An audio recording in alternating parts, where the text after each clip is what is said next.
Hello guys, this is your friend Naruto Audio Fanfics and we are back with a new fanfic. Which is what if Naruto united the hearts of Hinata, Temari, Tayuya and Shion, the four queens of the Uzumaki Harem, Part 1. And if you enjoy this fanfic then please press the like button and subscribe to my channel for more fanfic like this. And now let's start the fanfic. Konoha was in shambles. Orochimaru and his sound ninja had allied with Suna to attack the Leaf Village. They had made their first strike during the Chunin exams. Their secret weapon Gaara had run off with the last Uchiha following not far behind. Orochimaru had trapped the Sandaime Hokage, Hiruzen Sarutobi, in a barrier that killed anyone it touched.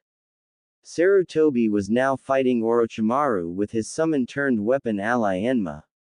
Orochimaru, I will not let you destroy the Leaf Village. Said Snake only chuckled. Sarutobi-sensei, do you honestly think you will be able to stop me?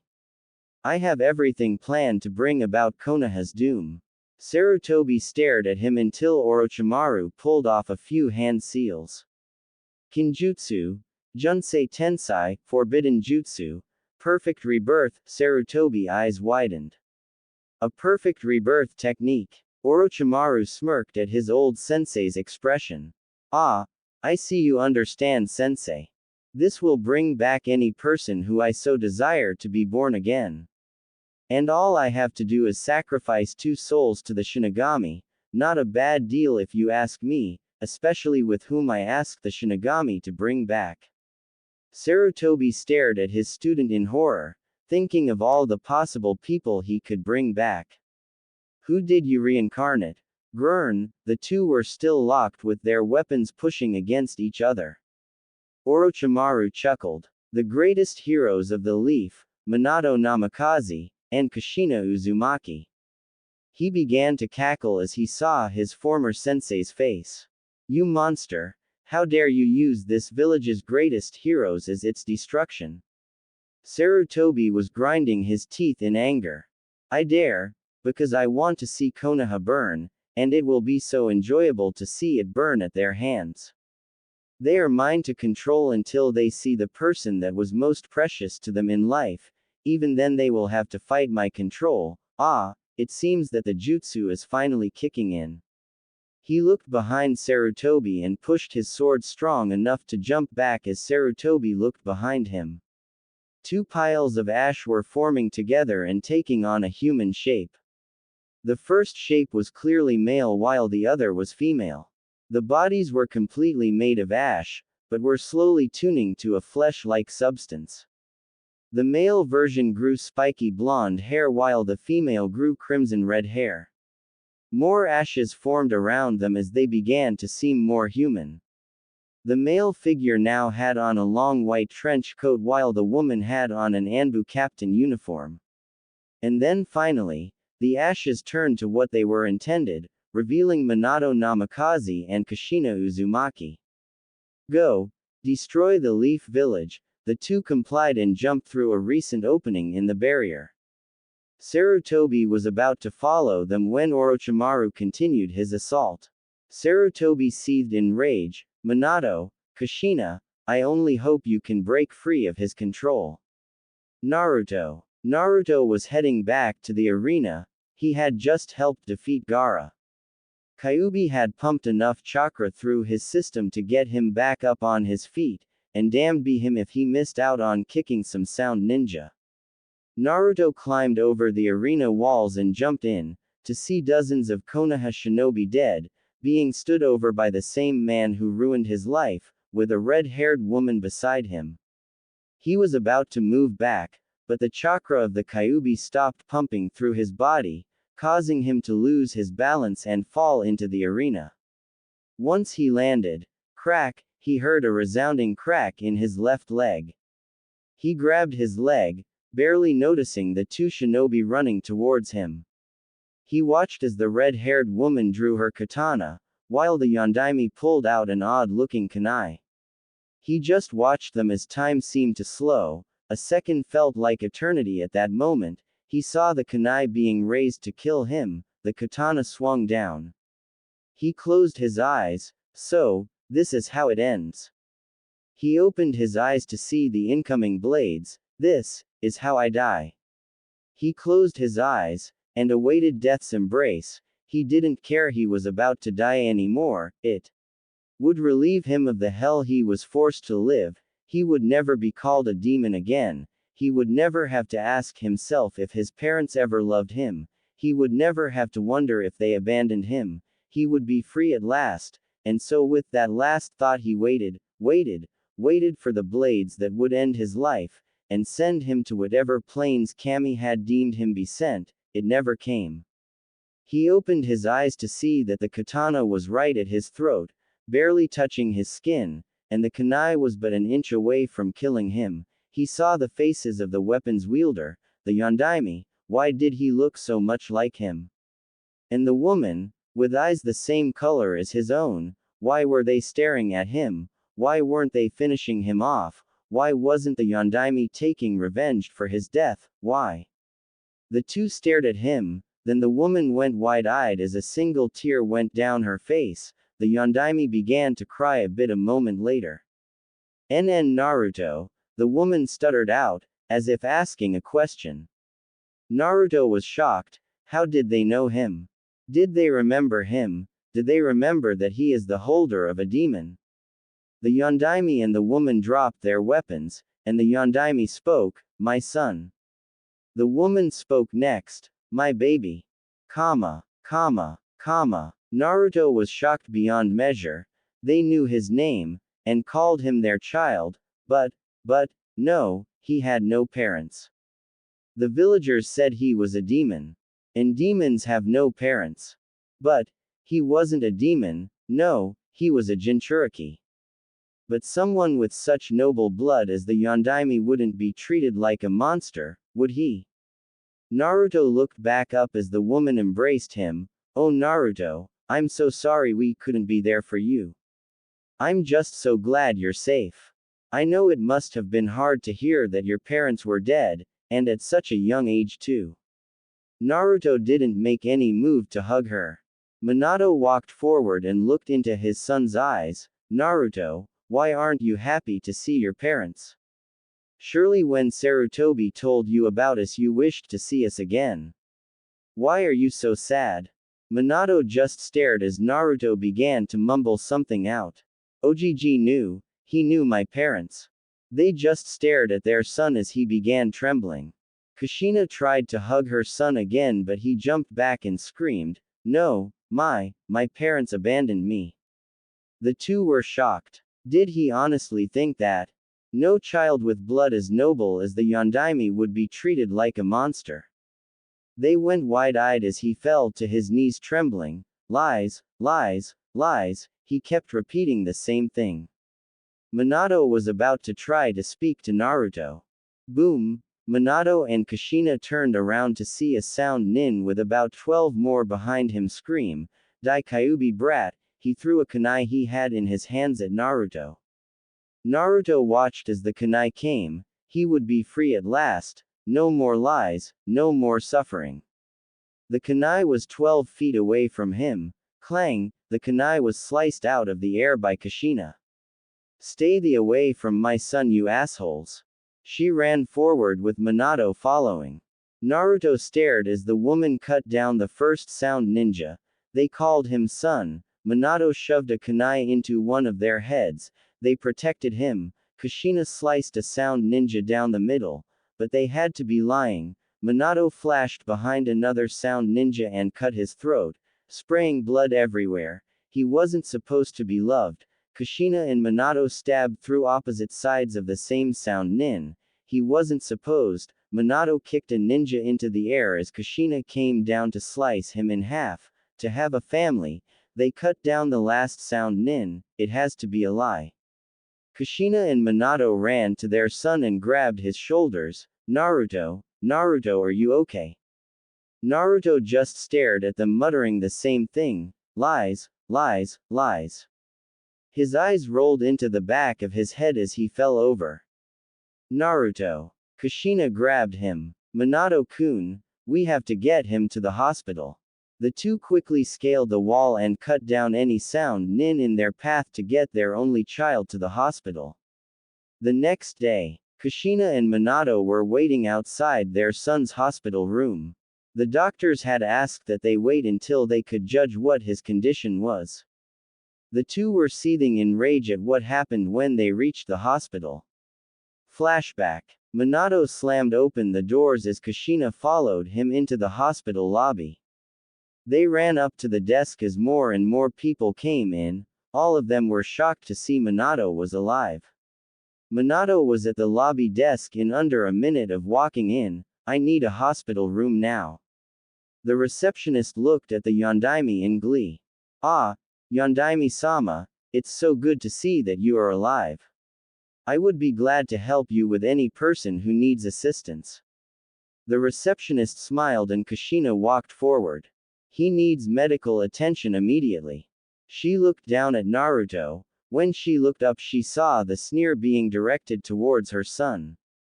That demon. The only reason that this hospital has ever allowed him entrance before is because the Sandaime had Anbu enforcing it. I have no idea why they keep the monster alive, it's just a stain on our village.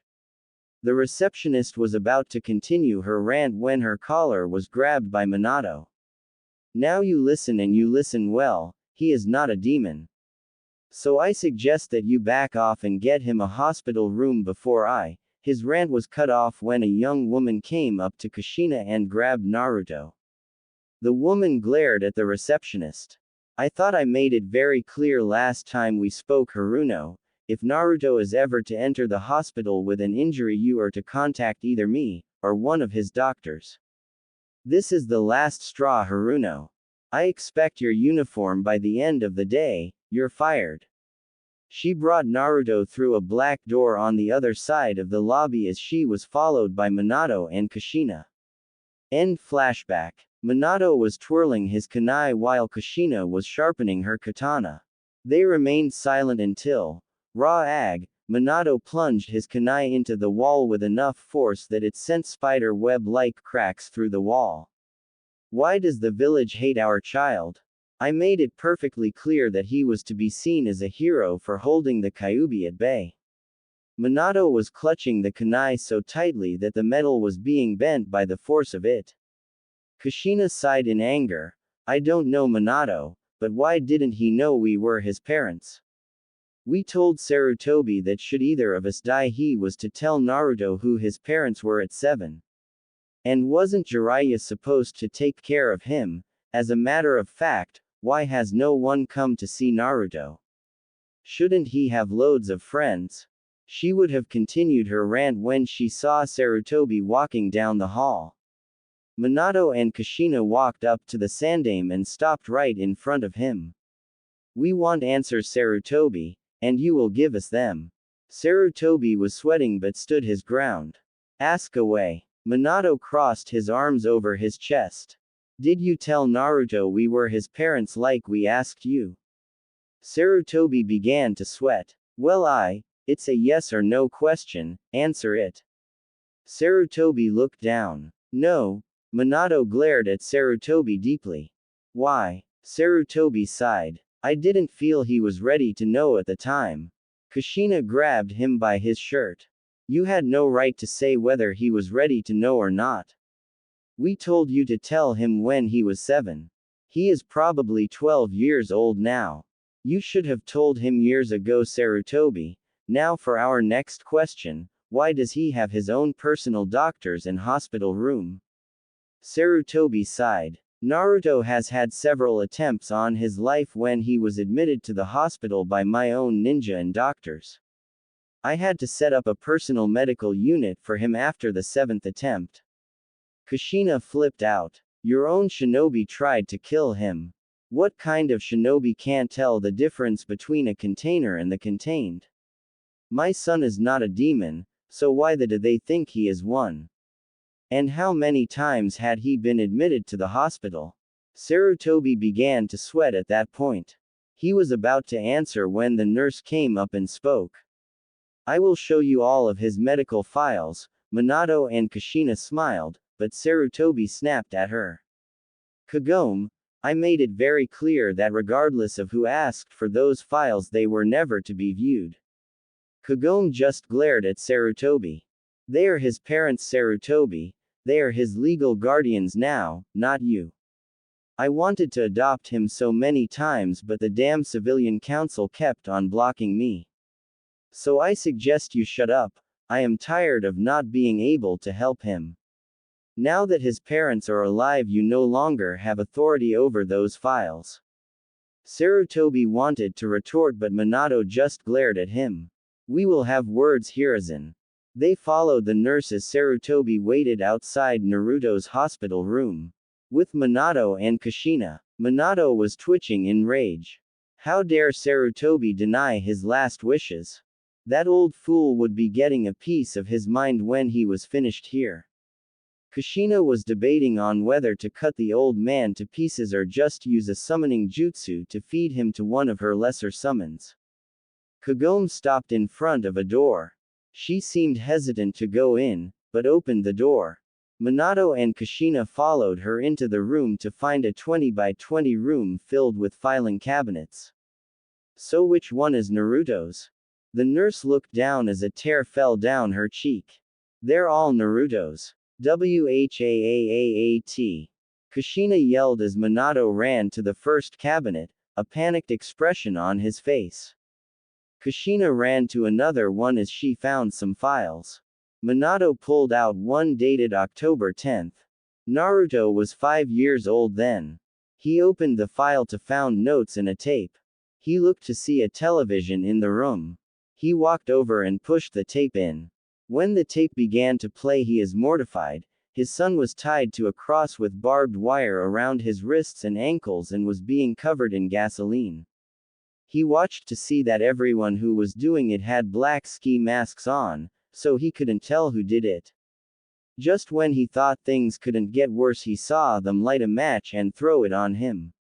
The gasoline must have only been placed on certain parts of his body because the fire followed a line and burned his flesh. The fire made a bunch of cross shapes in his flesh.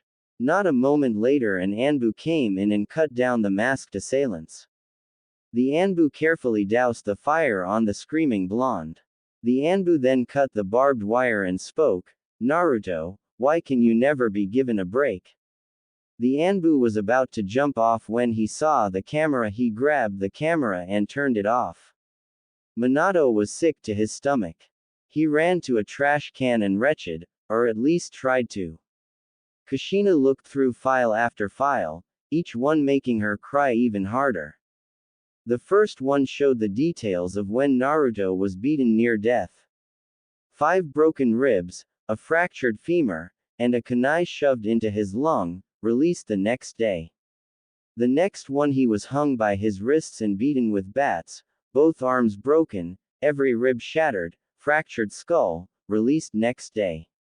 The next one was when a group of Uchiha tied Naruto to a training post. He had 17 stab wounds from kunai, 30 from shuriken and 12 from arrows, released next day. She couldn't take looking at them anymore and fell to the floor, crying her eyes out. Minato walked up to her and picked her up. We are going to see our son, now. He walked out of the room with Kushina following. Once they got to Naruto's hospital room, they saw Sarutobi standing in front of the door. Move, Sarutobi. Kushina was not in the mood for his bullshit. Kushina, we need to wait for Naruto to heal. Once he is healed, I will. Crack, he was slapped across the face with a chakra-charged palm that sent Sarutobi to the side. She pushed open the door to find nothing. They ran around the room and looked, but could not find Naruto anywhere. They then noticed that the window was wide open. They walked out of the room and grabbed Sarutobi. You will take us to where Naruto lives now. Sarutobi was ready to speak against it when an Anbu appeared next to them. Hokage-sama, the council has been arranged and wished to speak to you in regards to the recent invasion as well as several other events. They can wait until I deem I will go. Minato was about to walk out of the hospital when Sarutobi grabbed his shoulder. I will send one of my trusted Anbu to check up on him. It's not a good idea to keep the council waiting. Minato slapped his hand away but complied. They then walked to the council chambers. Kushina and Minato were pissed. Minato Namikaze and Kushina Uzumaki were walking through the streets of Konoha. Each second was slowly grating on their already short nerves. Every conversation they heard was insulting their only child. Hey look, it's the Yondaime. Yeah, he must have come back for revenge. Ha, finally, now that demon brat will finally die. Soon the demon will be gone. Hope he has that thing publicly executed for its crimes towards Out Village. Kushina was gripping her katana like a vice as they grew closer to the Hokage Tower. They wanted to go see their child, but the council was calling. Sarutobi had better hope nothing happens to their son. They had lost what little patience they had with this village and were considering leaving it with their child. After half an hour of walking through rubble and wreckage, they were finally in front of the Hokage Tower. The cage tower looked to be in better shape than the rest of the village. Minato didn't care at this point. All he wanted was to get this council meeting over and done with so he could see his son. Kushina wanted to go and slaughter half the village at that point. The two followed Sarutobi up the steps as they went to the council chambers. The halls were littered with glass and broken vases. They arrived in front of the council chambers. Minato wasted no time and kicked the council room doors open. The council members were shocked to see the Yondaime and the Red Death. Many council members were grinning ear to ear, some at the fact that the Yondaime had returned, others thinking that he had a way to kill the demon brat. Other male council members were eyeing Kushina like she was a piece of meat. The shinobi heads were quivering in fear, knowing that the Yondaime could take down any one of them. The first to speak was the Sandame's advisor and teammate Kaharu. Ah, Yondaime-sama, I see that you are doing well. Minato stared at Kaharu, with barely veiled contempt.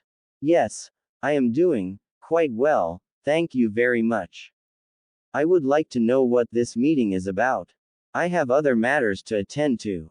Kaharu flinched at the cold tone but kept her demeanor. The one who spoke next was another of Sarutobi's advisors, Homura. Yondaime-sama, we have conversed this for many a meeting and all of the civilian council as well as Danzo has come to a unanimous decision. We wish for you to kill the demon that goes by the name Naruto Uzumaki.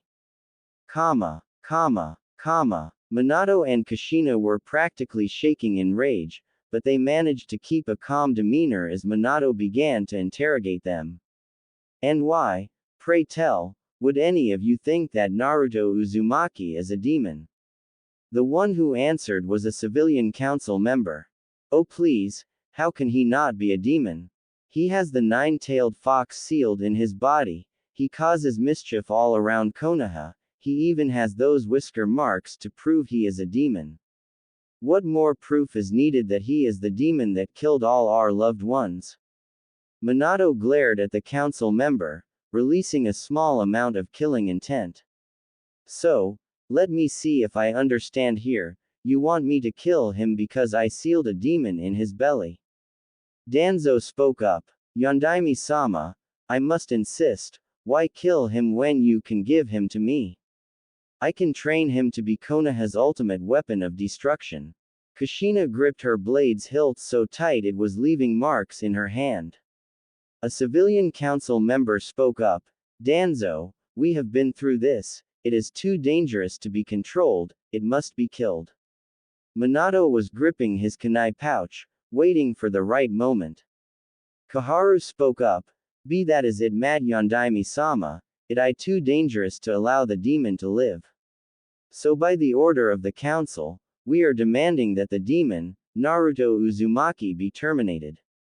That's it. Minato and Kushina were holding every last ounce of killing intent they could handle, but that did not help drop the bloodlust in their voices, much to the confusion of the civilians and the terror of the shinobi.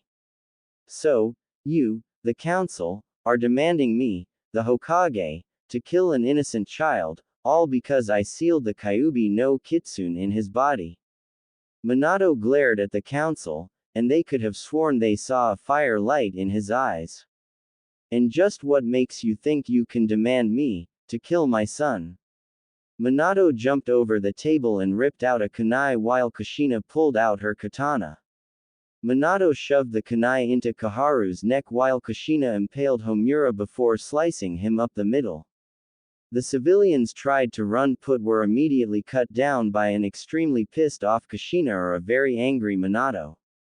By the end of the fight the entire council chamber was covered in blood and corpses, the only ones still living being the clan heads and Sarutobi. Kushina's katana was covered in blood, while Minato's fists were bleeding from the knuckles because of how many people he punched square in the mouth. Sarutobi was off to the side as he watched as they kicked the bodies out of their way as they walked over to him. Minato grabbed Sarutobi by the front of his cloak and brought him up to his face. "You will take us to our son, now."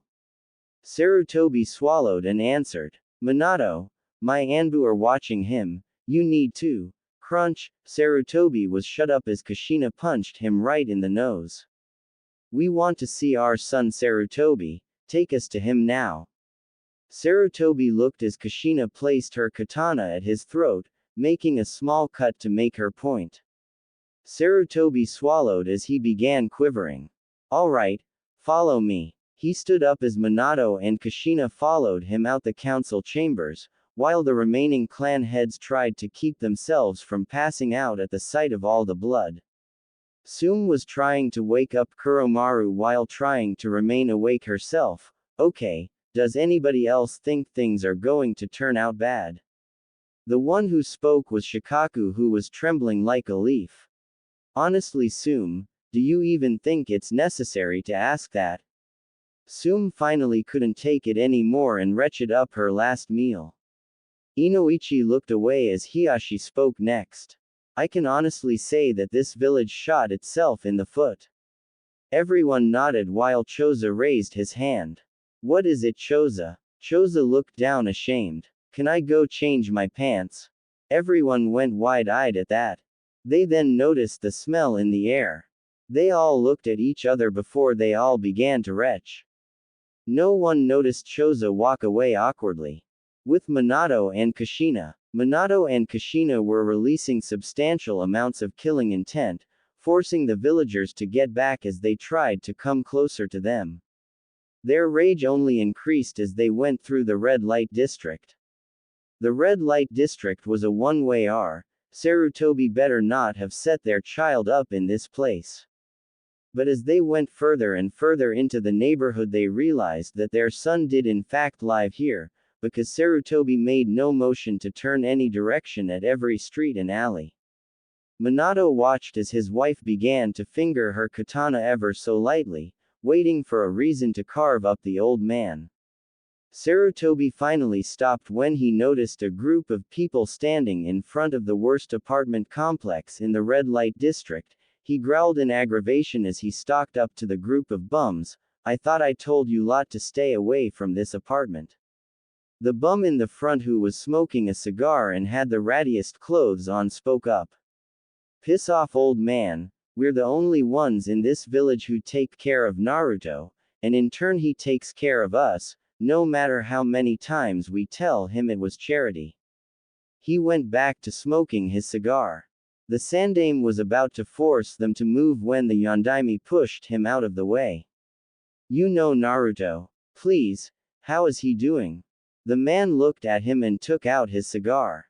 "What's it to you?" He moved his hand towards his pocket. Kushina noticed that he was in a defensive stance. Minato gritted his teeth in rage. "He's my son, that's what it is to me." The other bums looked at Minato before they stood up and got into defensive stances. Sarutobi snapped his fingers as 3 Anbu appeared. "Anbu, arrest them." The Anbu were about to move forwards when they were immediately stopped by a dose of killing intent from Kushina. The Anbu immediately backed off, knowing that Kushina could easily kill them. Sarutobi looked towards Kushina. "Kushina, These men live on the street, they have no sense of morals or justice, having them near Naruto will only hurt him. Kushina glared at Sarutobi. And having him near the villagers is so much better. Shut the up, old man. I am not going to let your Anbu hurt these men when they have been taking care of my son. Kushina turned back to the bums to see they were still in defensive positions. Please, where is Naruto? Where is my baby? The bum in the back scoffed. Where is your baby? Where have you been all these years? If he really is your son, then why haven't you been taking care of him? Kushina began to tear up as Minato answered. We were dead. Orochimaru brought us both back to life to destroy the Leaf Village. We managed to break free of his control when we saw our son. Please, where is he? The lead bum simply sighed.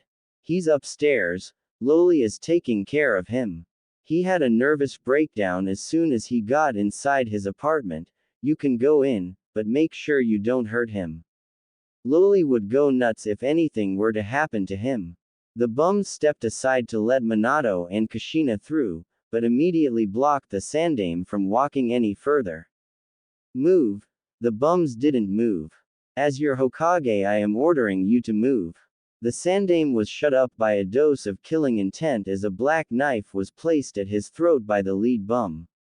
The bum glared at the Sandame and said only a few words. Not this time. The bums surrounded Sarutobi and brought out a few knives. Their stances suggested they were retired shinobi. Sarutobi sighed and waited for Minato and Kushina to leave the building. Meanwhile, Minato was about ready to run outside and break Sarutobi's neck. The entire building was infested with roaches, the walls were crumbling. Hell, a few more years and the building would have collapsed on itself. They looked around until they found a door that was partially open and had demon written all over it. Kushina opened the door to find that the apartment was trashed. She looked around to see that there was a bit of blood on the floor. She heard someone talking and went to a door. She looked inside to see Naruto sitting on his bed with an emotionless expression on. He was still wearing his hospital gown. There was a woman wearing a skimpy outfit next to him. She seemed to be trying to comfort him. Kushina tried to get a closer look in the room and ended up opening the door wide open. Naruto snapped his head towards Kushina and went wide-eyed. He unconsciously gripped tighter onto the woman next to him. The woman smiled at the blonde and removed his hands before giving him a kiss on his head. Kushina snarled at the woman as she sauntered over to the door and closed it behind her. She took a deep breath before she snapped around and glared at Minato and Kushina. You had better have one really good reason for coming here, woman. If you are here to hurt Naruto, she pulled out a retractable dagger, then you can expect to get carved open. Kushina glared at the woman and spoke. Just what the hell makes you think I would kill my own son? The woman raised an eyebrow before she spoke. You're his mother. Kushina nodded her head. You bitch, she slugged Kushina right in the face, sending her toppling over the already broken couch. Kushina tried to stand up but was pinned down by the woman as Minato tried to remove her. Where the have you been all these years? You have no idea what Naruto had to go through because he had no family. How dare you come back here expecting him to just walk into your arms? In fact, how do I know you aren't going to hurt him and are using his desperation for family to do it? Kushina kicked the woman off of her and started to speak. I was dead, okay, the only reason I am alive is because Orochimaru brought me and my husband back to life. The woman narrowed her eyes and asked who her husband was. Kushina pointed to the Yondaime. For a moment the woman looked at him before she snarled in contempt. She ripped out another dagger and was about to charge at him, but Kushina grabbed her before she could. Why are you trying to kill my husband? The woman snarled out her response. Because it's his fault. Naruto has never known a moment's peace in his entire life. After he sealed Kyuubi in Naruto, the village demanded Naruto's death. Kushina was wide-eyed at that while Minato was gritting his teeth in rage. Those assholes, I asked them to see Naruto as a hero. Is the dying wish of a Hokage not worth anything anymore? Minato was pacing the floor while pulling his hair out. He kept on going through everything that he had heard in the last 24 hours. He finally stopped pacing and turned towards the woman, a pleading look on his face. Please, I need to talk to him. We, addressing Kushina, need to talk to him, please. The woman just looked at the two. She had been a kunoichi before she retired and was forced to whore herself off to make some change, so she knew when people were lying. Neither of them showed any signs of deceit or hatred, the least she could do was give them a chance. Sigh. 5 minutes, nothing more. Kushina smiled as Minato nodded his head. They walked up to the door behind the woman. Kushina was curious about something. What is your name? The woman smiled before answering. Loli. 5 minutes. She opened the door and looked at Naruto, who was still shocked. She sauntered over to him and kneeled in front of him. Naruto, these two wish to speak with you. Naruto looked extremely nervous as he began to clutch his hospital gown. Don't worry. She clasped onto his hand, I'll be right outside. Naruto nodded his head as Loli walked past Kushina and Minato, giving them a stern look as she passed by, closing the door behind her. Naruto looked at the two before he broke out one of his usual grins. So, what did you two want to talk about? Naruto watched as the two nervously looked at each other. Kushina spoke up as she sat down on the floor, followed by Minato. Naruto, I know that the Sandaime never told you, but we are your parents. Naruto grinned again and answered with a clearly strained demeanor. Look, I know that you two must hate me for the Kyuubi being sealed inside of me, but I think that you are going a little too far in trying to hurt me. My parents are either dead or abandoned me, so you can stop pretending. Naruto got up but stopped his walk towards the door as Minato spoke. We don't hate you, son, and we were dead. But a jutsu Orochimaru used managed to bring us back to life. We almost killed you, but when we saw you we broke free of Orochimaru's control. Please, son, please. We truly are your parents. Naruto just looked at the Yondaime. Look, Yondaime-sama, I know that you must hate me for being the cause of your demise, and I understand fully if you hate me. But is it really necessary for you to pose as my parents just to make my life miserable? If you wanted to make my life miserable, you could just order your shinobi to beat me like the villagers do. I doubt they would mind. Kushina stood up so fast it made Naruto flinch. How can you say that? Naruto was about to reply, but he noticed tears in Kushina's eyes. We really are your parents, Naruto, please. Kushina walked over and got to eye level with Naruto. Naruto, please, I remember the joy I felt when I carried you in my womb. I remember the happiness your father showed on the day you were born. I remember when I held you in my arms for the first time. Please, Naruto, my baby, please believe us. Kushina was letting the tears fall just a bit faster. Naruto only looked at her for a second. I'm sorry, miss, but I don't believe you. Please, just leave. Naruto walked over to his bed and sat down. Kushina was about to walk over to him when the door opened to show Loli. I'm sorry, but your time is up. Please come out here. Kushina turned to her son. She dried her eyes for a moment as she followed Minato out the door. Loli closed the door as she escorted them both to leave Naruto's apartment. Before she closed the door, Loli turned towards Minato and Kushina.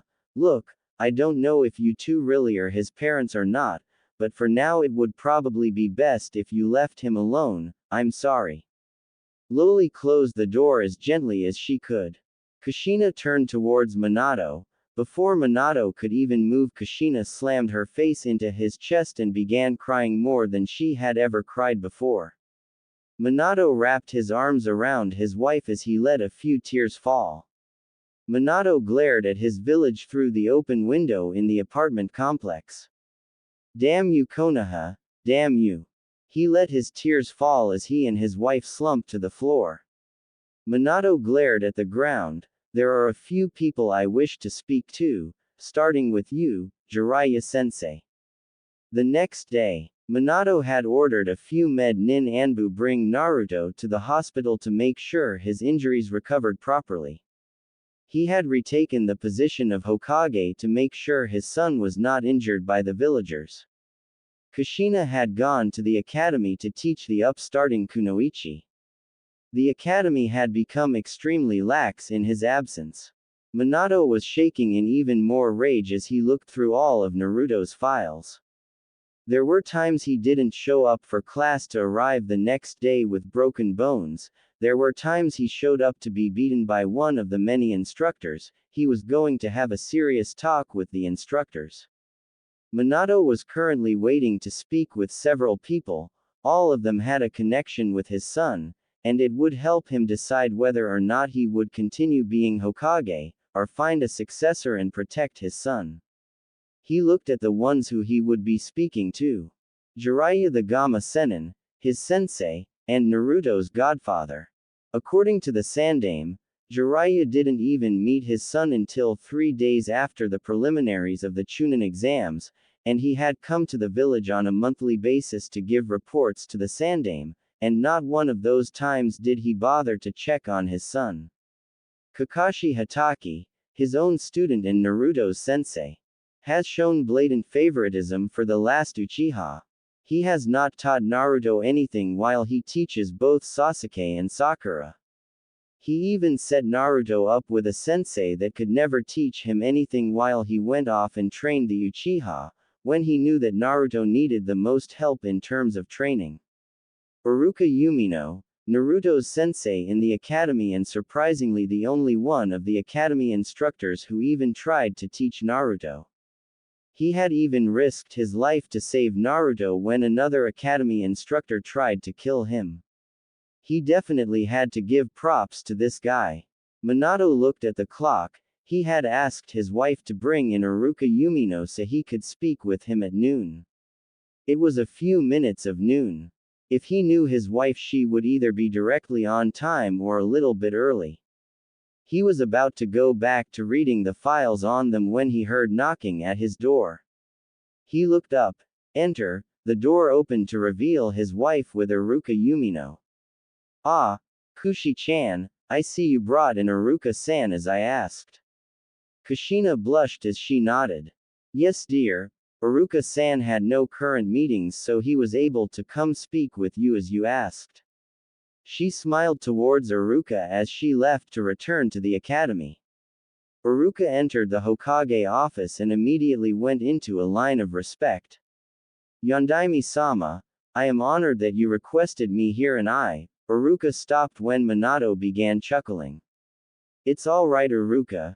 You are one of the few who can get away with being yourself around me, but where are my manners?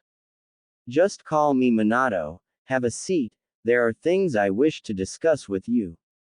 Iruka sat down, shocked that the greatest legend of all time didn't care about formalities. What did you wish to speak about Minato? Minato immediately got a slightly forlorn expression on his face. I wish to speak to you in regards to Naruto Uzumaki, my son. Iruka was shocked beyond belief. His student, Naruto Uzumaki, was the son of the Yondaime. But if Naruto was the son of the Yondaime, then that meant he must be the son of Kushina Uzumaki, and that meant.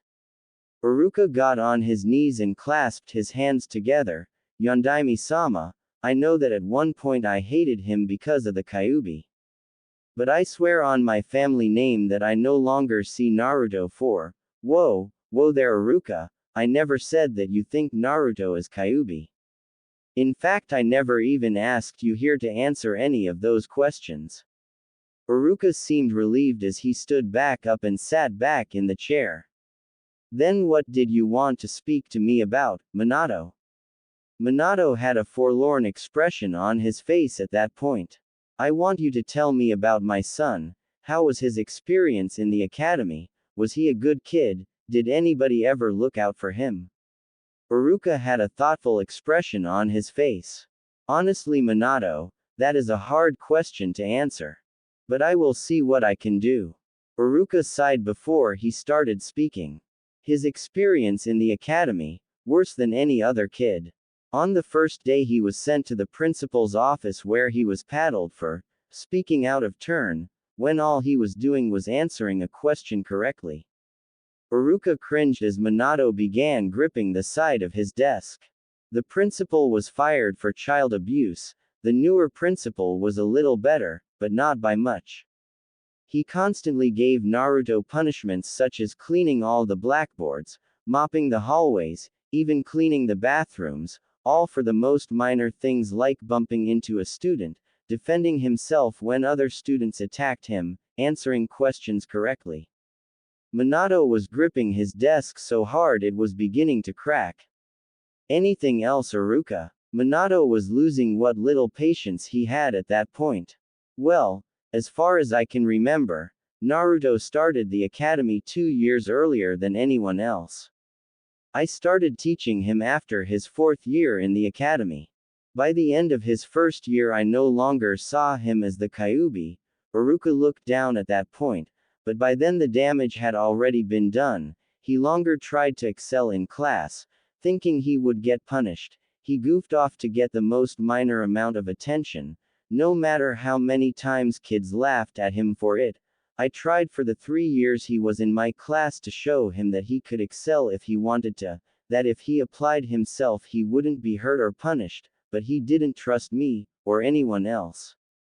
He began trusting me near the end of his second failed attempt at the graduation exam, but by then there was no way I could help him improve. He had completely foregone training, he goofed off all the time. It was painful to see that he had fallen so far. Minato stopped gripping the table as a few tears fell from his face. Uruka, was Naruto a good kid? Uruka sighed at that point. Naruto had to be the kindest soul in all of Konoha. He endured teachers beating him in front of the class, the kids' hateful glares that they inherited from their parents' hate. In all of it he smiled. I knew it was fake though. I have never seen a kid so young put up a front so strong. No one knew that he was in pain, and those that did know, well, he refused to take help from any of them. He absolutely hated pushing his problems on others, but all in all, there wasn't a better kid in all of Konoha, at least none that I know of. Minato smiled at that. That's good to know, Uruka. So tell me, did anybody look out for him? Uruka was downcast at that point. Minato, in the entire academy I was the only person who looked out for him. But in the entire village there were 3 people who were openly helping him, including me. Minato snarled at that fact. The only 2 people to look out for him were Tsuki and Ayame Ichiraku. Besides those 2, the only people who looked out for him were on Sandaime-sama's orders, and even then they did a terrible job. Minato clutched his desk and released it, sighing in annoyance. Thank you, Uruka, that will be all. Minato was about to call his secretary. Minato looked towards Uruka. I know I am not the only one who you will be speaking to, so can I ask you why you spoke to me first? Minato smiled at Uruka. I spoke to you first because of the following reasons. 1. You were the easiest to find, and 2. You have shown the most respect towards my son, so I just wanted to thank you. Minato opened a drawer. I want you to keep this. Uruka took what it was Minato was giving to him. It was a tri-pronged kunai. If you ever need my assistance, use that, and depending on what situation it is, I will come to you or you will come to me. Uruka was shocked by this turn of events. Minato, thank you. Minato began to chuckle. Don't worry, Uruka. Just make sure that you keep teaching those students of yours. Uruka stood up and saluted. Hi, Yondaime-sama. Minato chuckled as Uruka ran through the door. He immediately began to scowl as he waited for his next appointment, his student Kakashi Hatake. He had taught Kakashi that he is never to be favoritist towards any of his students, never to choose one student over the other, and that is precisely what Kakashi had done. And on top of that, Kakashi had the gall to suggest his team for the Chunin exams when he knew that only one of them was ready. He was not happy. Minato was waiting for half an hour when he lost his patience. Anbu. 4 Anbu members immediately shunshined into the room. Bring me Kakashi Hatake, now. The Anbu immediately shunshined out to find the lazy Cyclops. 10 minutes later they reappeared in the office with a struggling Kakashi. Hey guys, seriously. I was going to see Minato-sensei as soon as I finished paying my respects to Obito. The Anbu threw Kakashi to the ground where they shunshined out of the room. Kakashi turned his head to Minato where he did his usual eye smile. Oh hi sensei, how are you? Kakashi brought out his orange book and flipped it to his most recent page. Thwack. Kakashi was shocked as a kunai went right through his book and attached it to the wall. He slowly looked up to see that Minato was extremely pissed. If you ever read that book in front of me again Kakashi, I will personally cut off the very thing that makes you a man, am I clear? Kakashi nodded in fear but kept sending sad glances at his book. Sit down Kakashi, now. Kakashi practically ran to the seat when Minato released a substantial amount of killing intent. I have a few questions that I need answered, and you will answer them, am I clear? Kakashi nodded his head. Now the questions are, who is on your genin team, what skills have you taught them, and why? Any questions after your explanation will be answered regardless of personal preference. Now. Kakashi shivered as Minato slowly dropped the killing intent. My genin team consists of the Rookie of the Year Sasuke Uchiha, last of the Uchiha clan, the Kunoichi of the Year Sakura Haruno, and the dead last Naruto Uzumaki. Kakashi was shivering. Why was his sensei angry with him? Minato nodded. Now, tell me what you have taught the team as a whole, and don't even think about lying to me. Because I went to great measures to set up several lie-detecting seals in this room, now talk Kakashi. Kakashi was sweating at that point, he was so afraid of his sensei. As AT team I taught them teamwork exercises and tree walking. Minato looked at Kakashi with a raised eyebrow. That's it? That's all you taught new genins who had just graduated from the academy, that you sent right into the Chunin exams when there is a severely high chance of them getting killed? Kakashi slowly nodded his head as the killing intent increased. I find that interesting that you did not teach the team properly, when I made it very clear when I was your sensei that favoritism will not be tolerated. Kakashi was confused by Minato's statement.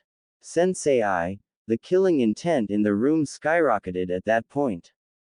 You will refer to me as Yondaime-sama until I see fit Kakashi. Now what was it you were saying?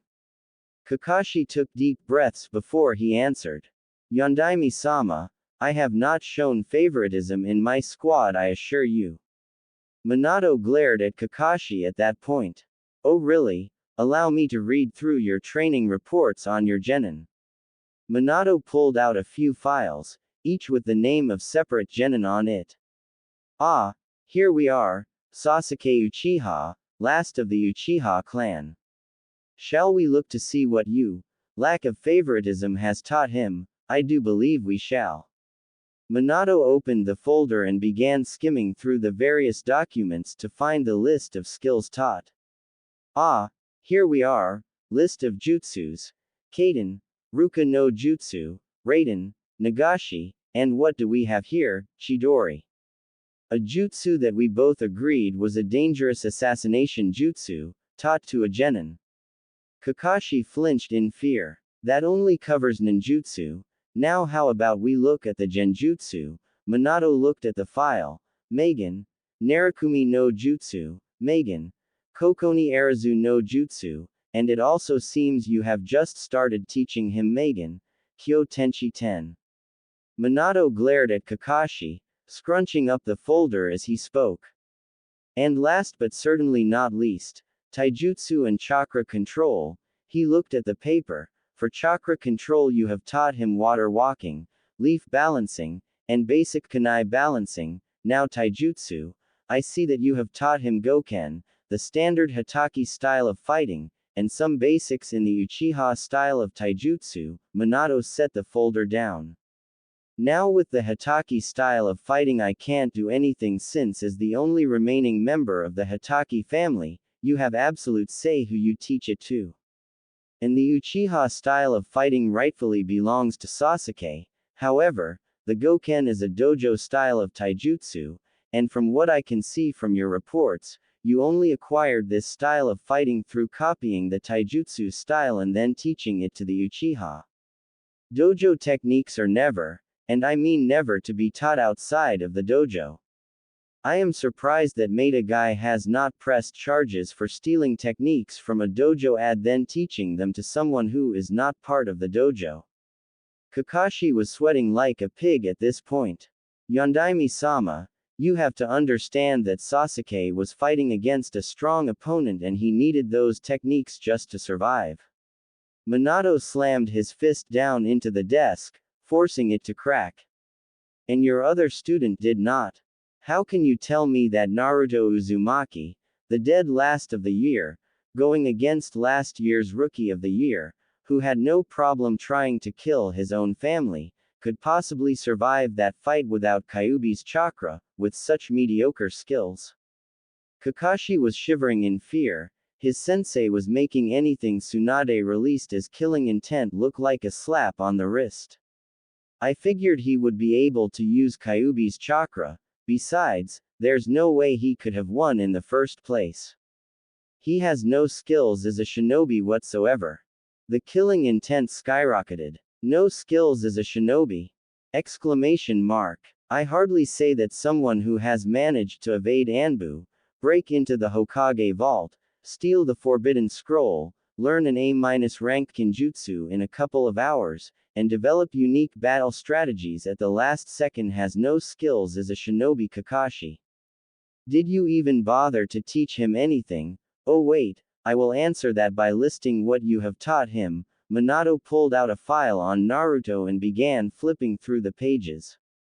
He finally stopped at his training list. In the 6 months you have been Naruto's sensei you have taught him tree walking, and nothing else.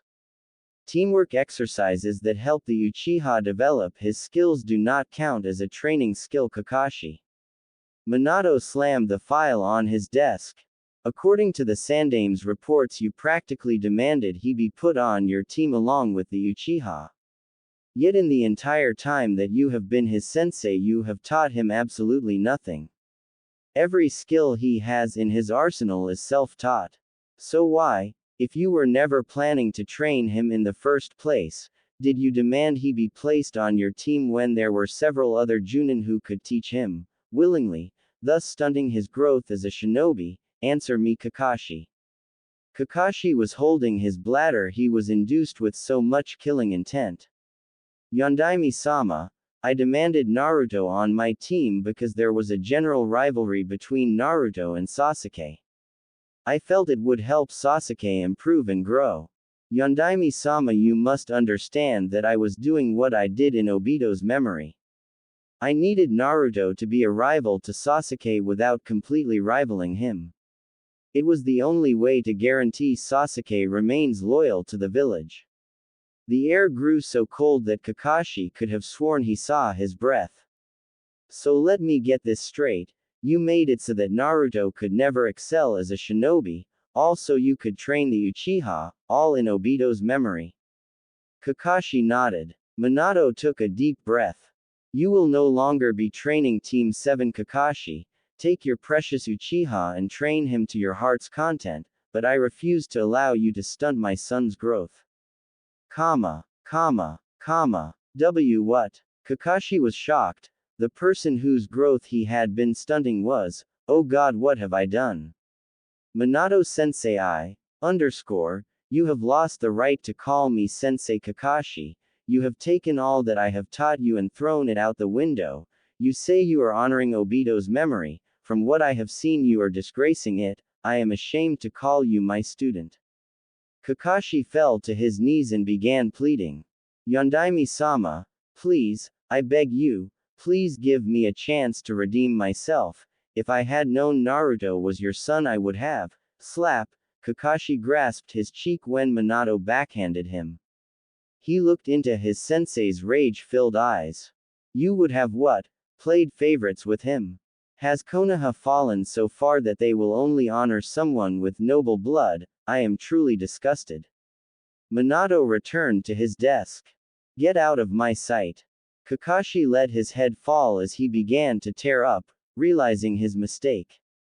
He turned and began walking towards the door. One more thing, Kakashi. Kakashi stopped in his tracks, not bothering to turn around. If you are late for tomorrow's meeting, or any meeting after by even a minute, I will rip out your Sharingan eye and destroy it right before your eyes. Obito's memory be damned. Kakashi nodded his head and walked out of the office where he shunshined off, breaking into tears as he got home. Minato was trying to calm down, knowing the next person he was going to meet was going to piss him off the most. He finally calmed down as he heard knocking at the door. Enter. The one who entered was a very pissed off secretary. Jiraiya-sama is here. Yondaime-sama. Jiraiya must have been making rude comments towards her concerning her figure. Send him in. Minato's tone left no room for discussion. The secretary moved out of the way as Jiraiya came waltzing in with an annoyed scowl on his face. Hey, Minato. How is it going? Minato glared at Jiraiya. Look, can we hurry this meeting up? I have to get back to my research. Minato chuckled. Yes, of course, as it seems that your research is far more important than your duties to your godson. Jiraiya got a serious expression on his face as he began to explain. Now Minato, I know I haven't been the best godfather, but, shut up Jiraiya and sit down. I don't want to hear your explanation unless you have something that will deny the facts that I have here, and don't even think about lying to me. Jiraiya sighed as he sat down. Now, we will start off with this report right here. Minato held up a folder that concerned Tsunade. I was wondering where Tsunade was, until I reads this. Minato opened the folder and began reading. I find it interesting that the Sandaime knew the corpse clone jutsu when you were the only one with that skill. And I know for a fact that the corpse clone jutsu is a skill that is only taught in your family, and you only learned it fully a week before the Kyuubi attack. Also, the Sandaime was always busy, so there was no way that you could have taught him it. Care to explain then how Sarutobi managed to present a corpse clone in the likeness of my son to Tsunade? Well. Jiraiya began to shiver a bit. He was in deep shit right now and he knew it. Sigh. I made the corpse clone Minato. It was well known throughout Konoha that she was the godmother to your child and it would have set off rumors. We had to make sure that no one found out it was your son. The killing intent rose exponentially. Why was it necessary to do what you did? I do not care that people would have found out Naruto was my child, he would have been protected from any and all enemies. So tell me Jiraiya, why it was necessary to tell Tsunade that the only reason she returned to Konoha was dead. Jiraiya swallowed, knowing he couldn't come up with a legitimate answer. Minato, I know you are angry but, the killing intent was worse than anything Tsunade had ever done. Jiraiya, do I look angry? Jiraiya nodded his head, while Minato folded his hands in front of his face. I was angry when you peeped on my wife. I was angry when you based our honeymoon in one of your books. I was angry that for my wife's birthday shower you gave her a spaghetti string bikini that barely covered her unmentionables. Now I'm furious. Jiraiya jumped from his seat when Minato slammed his fist into the desk. You sent one of the best medics away from Konoha by telling her the only reason she came back was dead. You even went so far as to present a corpse to her by using that damn corpse clone jutsu. Corpse clone jutsu provided by 1v2. Jiraiya was about to speak, and on top of that, not only do you send away his godmother, but you also never bothered to check in on my son to see if he was okay. You never bothered to raise him like I asked. I read through Sarutobi's reports, so I know that you came to the village at least once a month to deliver your spy network reports. Even when Sarutobi suggested you check up on him, you said, "Sorry, I have to get back to my research." You forewent your duties as his godfather, also you could check out a woman's chest. Jiraiya stood up. Damn it, Minato. I know I messed up, but the ice-cold glare Minato was giving him was worse than the malicious eyes of the Kyuubi. Sit down, now. Jiraiya swallowed the lump in his throat and slowly sat down. I asked you one simple thing, Jiraiya. One little thing. And that one little thing was that you watch out for my son and keep him safe. And you can't even do that, right? Jiraiya wanted to protest but knew he was beat. He was going to make sure he made up for his stupid mistakes. Minato, I understand that what I did was wrong, but Minato cut him off again. And don't think I haven't heard how you trained my son for the Chunin exams. Tell me, Jiraiya, since when is throwing a 12-year-old who has had no formal training in chakra control off a cliff so he can summon a massive toad using a type of chakra that he has never had training in using a smart idea? Jiraiya began to sweat but thought he had an answer. Minato, I felt it was the only way to get him to properly use summoning. Minato used the hand that was gripping the desk to rip a portion of the desk out. Did you bother to teach him anything while he was learning to summon, or did you just show him the process and hand signs and go to look at girls while he begged you for help? Jiraiya looked down, knowing he was beat. At this point, Jiraiya, I realize what a mistake I made. Minato went back to looking through the various reports. You will not be allowed anywhere near my son so long as I feel you are inept, and I doubt you will ever change my mind. Jiraiya had a look of shocked horror on his face. Minato, please, he is my godson. Crash, in the span of 2 seconds Jiraiya was pinned against the wall struggling for breath with a kunai laced just above his sternum. You lost all rights to being Naruto's godfather 12 years ago. I have made my decision and you will follow it. Or so help me Kami, I will take away everything that makes you a man. Minato shoved Jiraiya into the wall as he walked back to his desk. You have 24 hours to prepare yourself for a mission to retrieve Tsunade. You will tell her the whole truth, her wrath be damned. Jiraiya was taking deep breaths as Minato gave him a task he was terrified to do. Are you kidding? Tsunade will kill me. Thwack! Jiraiya slowly looked down as he saw Minato throw the kunai in between his legs. Luckily the kunai only caught his clothes. You had better hope she kills you, because if you do not take this mission I will make you suffer for all of your transgressions. My patience with this village is reaching its limit, and fast. Now get out of my sight, Jiraiya. Jiraiya nodded his head and left the room, terrified of the repercussions if he didn't. Once Jiraiya left the room, Minato lost it.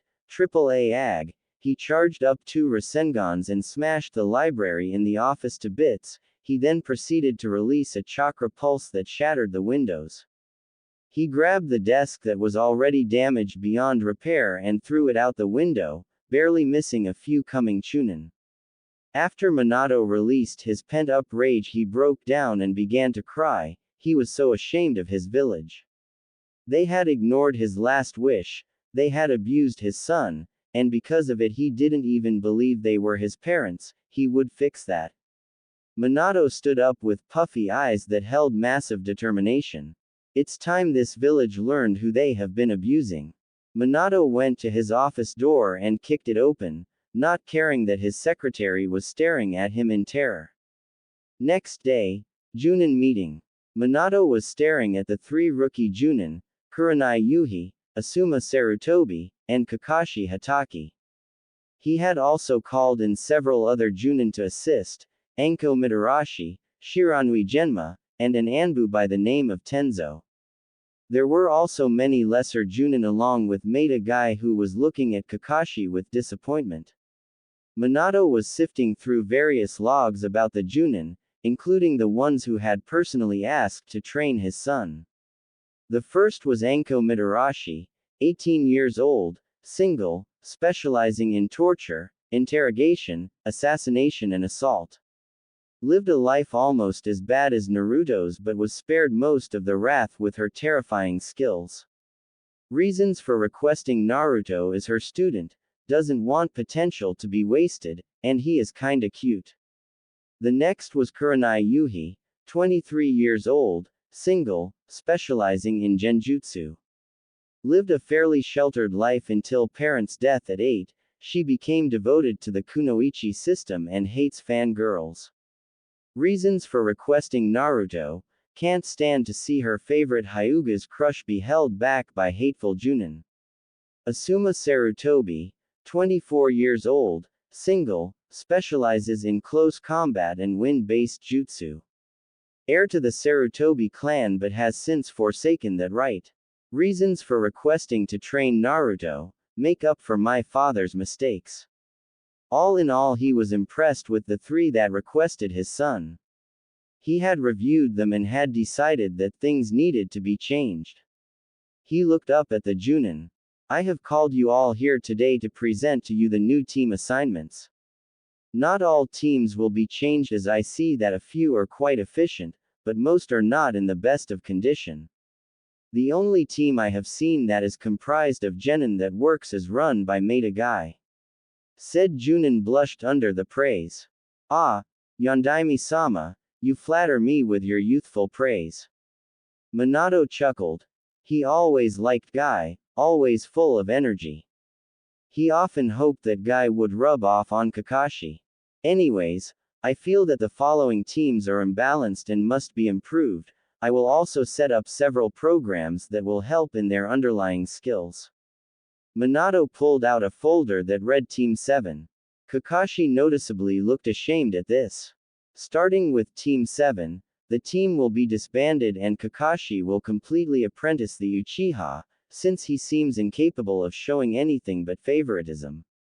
Most of the Junin glared at Kakashi.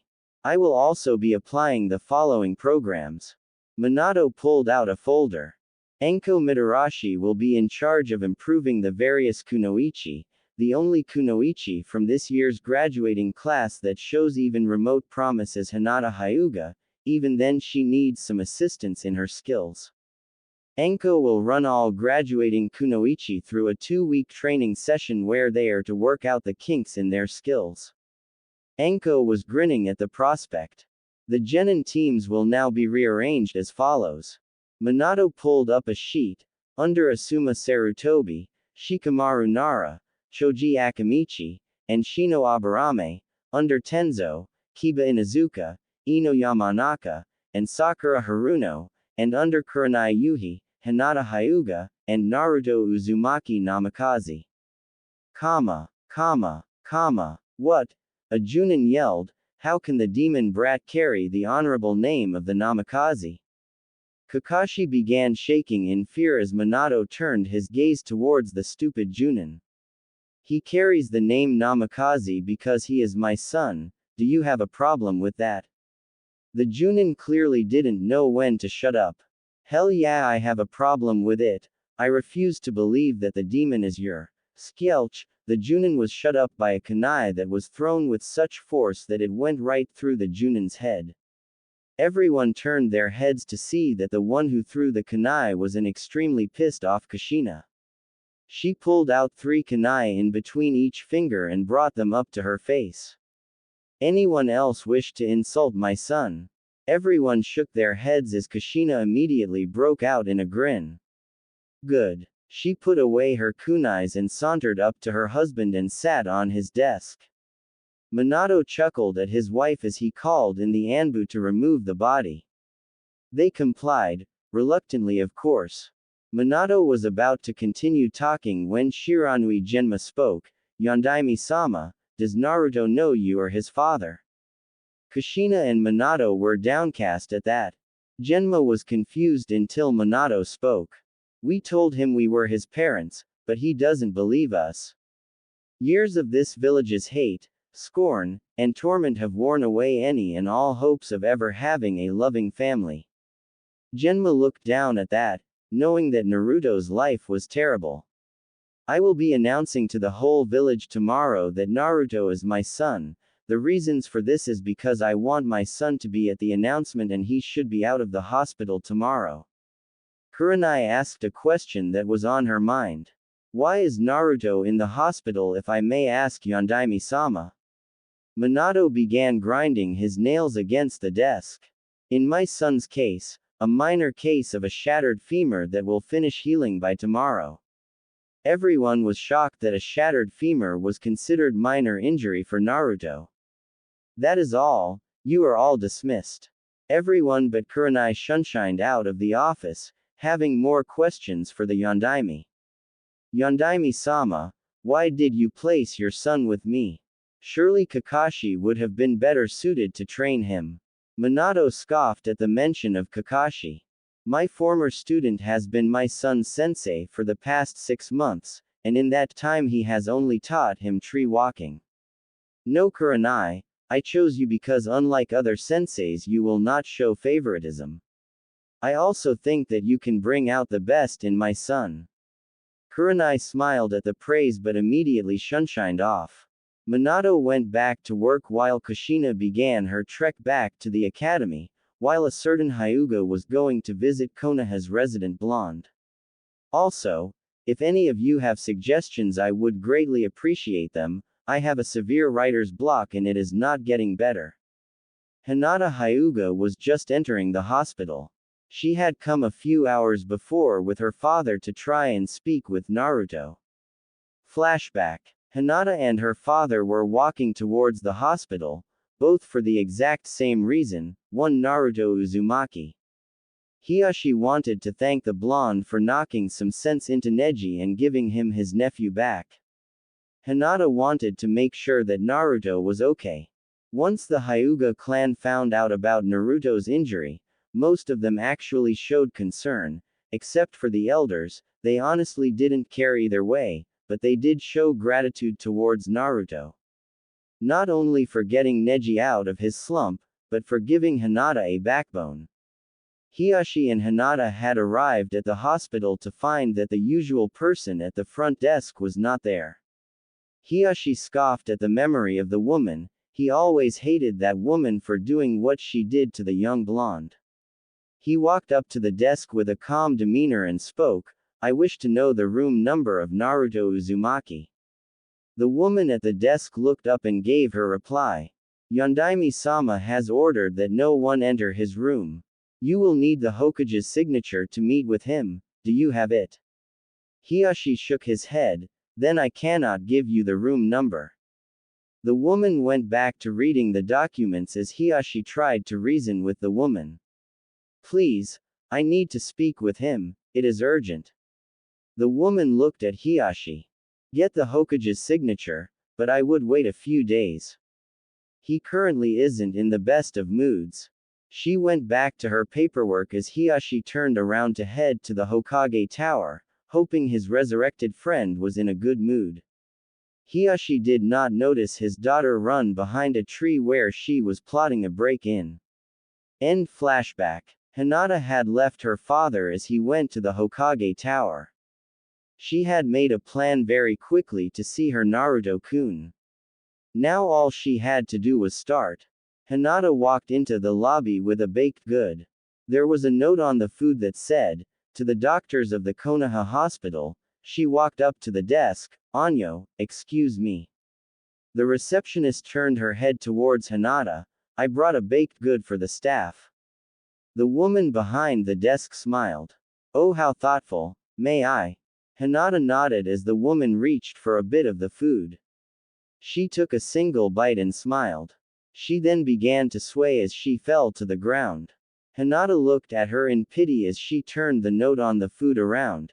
Do not eat. She then ran behind the desk and looked through the various names until she found Naruto's.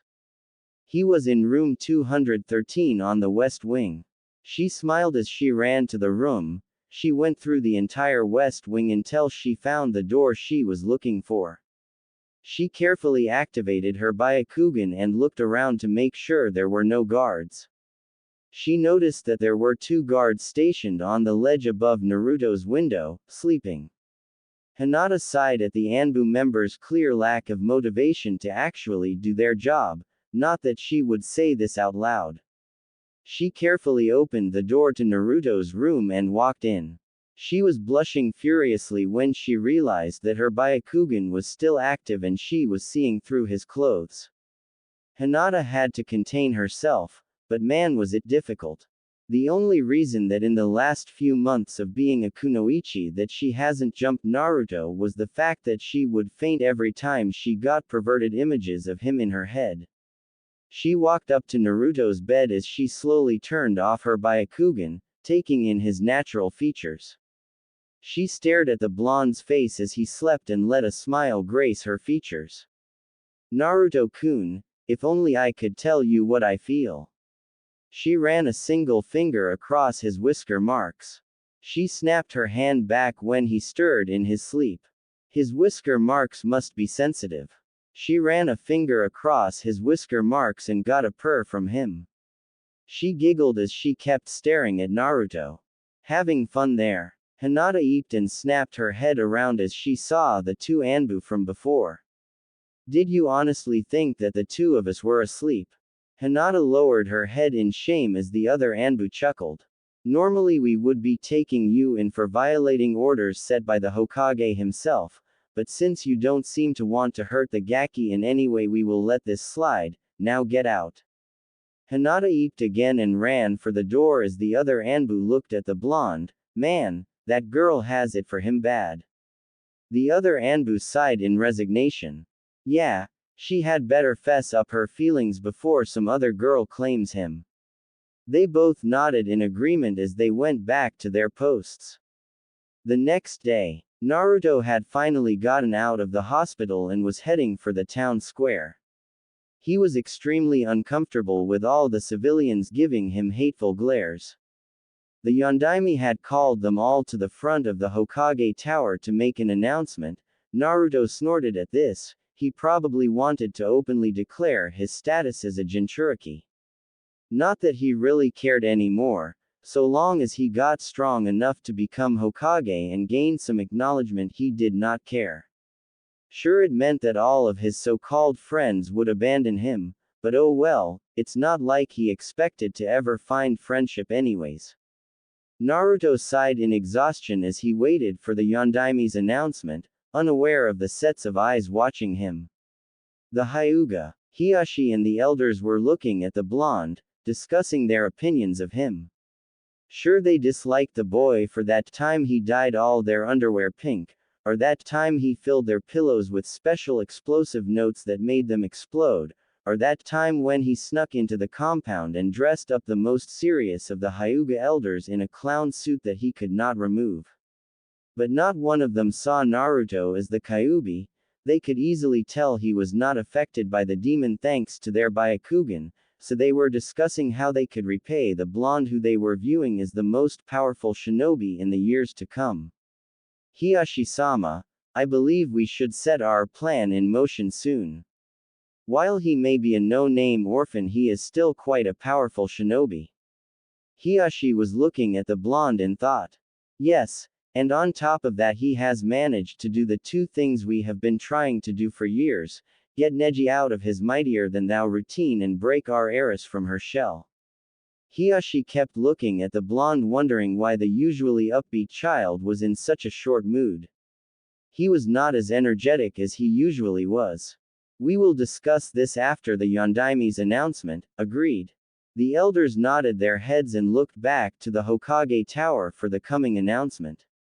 Kakashi was looking at the blonde, hoping that at some point he could get close enough to apologize to him for being such a terrible sensei.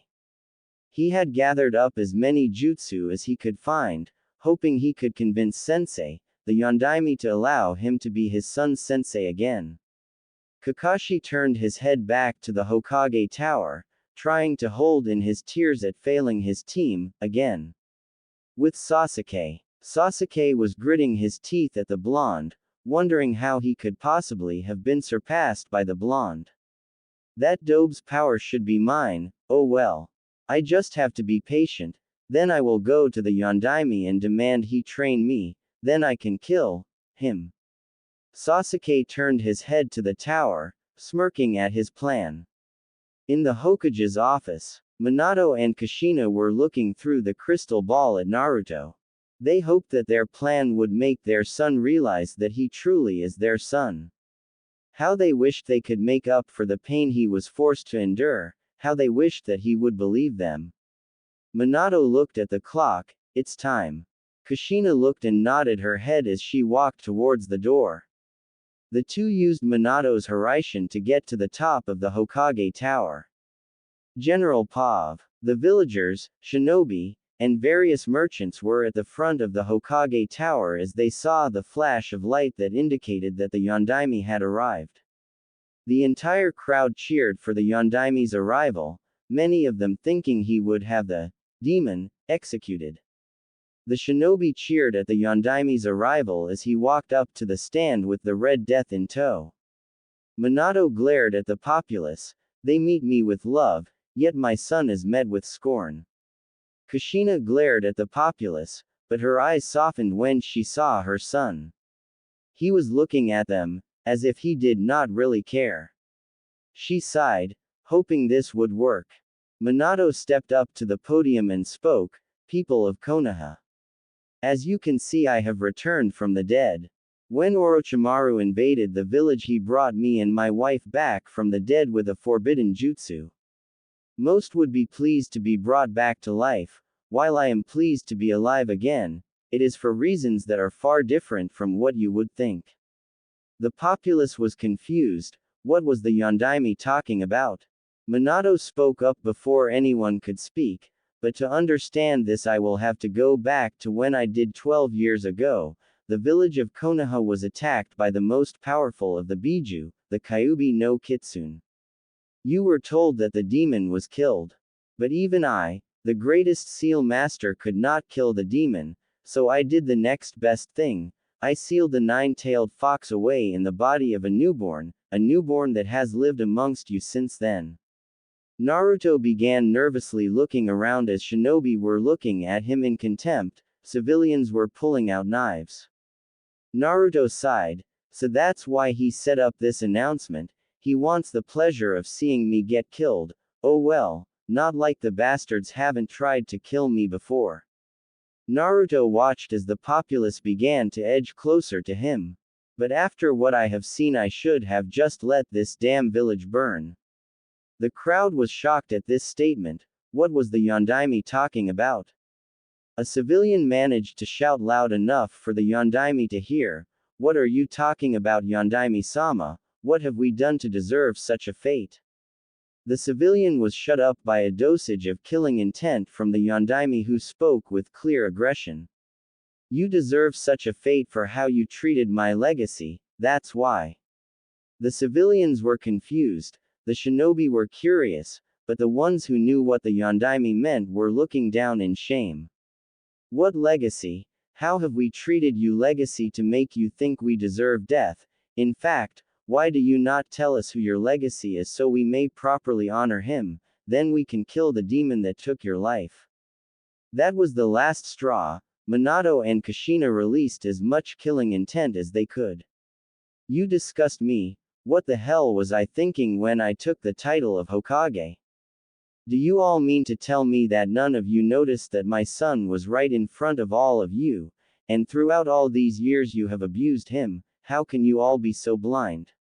The civilians were confused as hell, but the shinobi were slowly putting it together when they saw Naruto's reaction. Minato released as much killing intent as he could and pointed to Naruto, my legacy, and the one you abused, and the person that I used to save all of your wretched lives was my son, Naruto Uzumaki.